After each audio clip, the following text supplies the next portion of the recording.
ខ្ញុំចាប់ដើមលោតញាប់ពេលមានឈ្មោះជាប់ធ្វើជាយោធាពេលមានឈ្មោះជាប់ធ្វើជាយោធាក្នុងនាមកូនខ្មែរមិនដែលរុញរាឆន្ទៈពុះពីត្រៀមការពារជាតិខ្ញុំស្ម័គ្រចិត្តដើរទៅមុខលះបង់ក្តីសុខ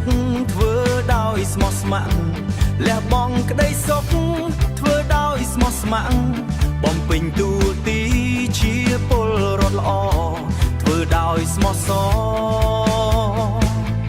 ដើម្បីជាតិយើងដើម្បីការពារទង់ជាតិខ្មែរ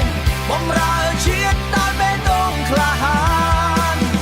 យុវជនខ្មែរថ្មីជំនាន់ជាងសយយុវជនខ្មែរថ្មី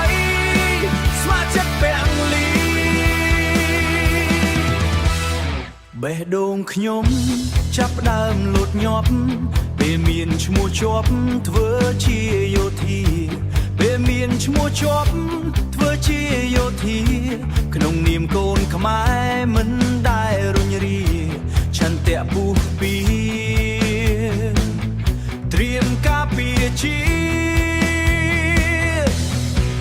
ដើម្បីការពារទង់ជាតិខ្មែ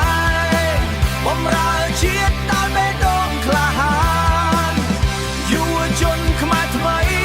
ជំនាន់ជាងសយយុវជនខ្មែរថ្មីស្ម័គ្រចិត្តពាំងលីឈាមជ័រអ្នកចម្បាំងមានក្នុងកា